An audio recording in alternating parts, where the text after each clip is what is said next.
ગૃહ રાજ્યમંત્રીએ એસઆઈટીની સાથે યોજેલી સવા કલાકની બેઠક પૂર્ણ થઈ છે।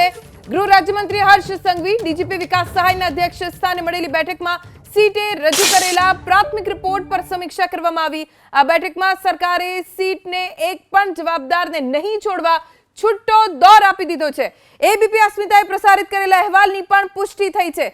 ગૃહ વિભાગે આપેલી સૂચના બાદ સીટના વડા સુભાષ ત્રિવેદીએ મીડિયા સાથેની વાતચીતમાં કહ્યું કે વર્ષ 2021 થી 2024 દરમિયાન રાજકોટમાં ફરજ બજાવી ચૂકેલા કલેક્ટર, મહાનગરપાલિકા કમિશનર અને પોલીસ કમિશનર્સની પૂછપરછ કરાશે। એટલું જ નહીં, ગેમ ઝોનમાં મજા માણવા ગયેલા અધિકારીઓની સીટ પૂછપરછ કરશે। તો એબીપી અસ્મિતાએ ઘટનાના બીજા જ દિવસે એટલે કે રવિવારના કરેલો દાવો પણ સાચો ઠર્યો છે। ટીઆરપી ગેમ ઝોને કમર્શિયલ મંજૂરી ન હોવાનું પણ સ્પષ્ટ થયું છે। એટલે કે રહેણાંક પ્લોટમાં કરાતી હતી કમર્શિયલ એક્ટિવિટી જે નિયમની વિરુદ્ધ છે।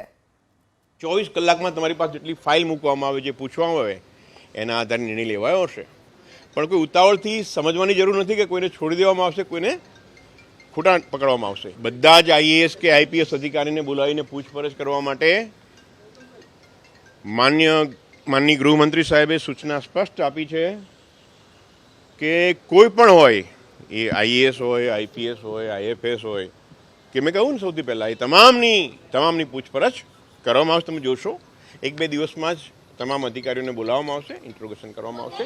આમાં તો સંપૂર્ણતઃ એકદમ ફૂલ પ્રૂફ કેસ છે કે કોમર્શિયલ એને નથી, ત્યાં આ પ્રકારે સ્ટ્રક્ચર તૈયાર કરવામાં આવ્યું છે। આ બધા પ્રકારના મુદ્દાઓ જે રીતના તૈયાર થયા છે, 164ના નિવેદન લેવામાં આવશે।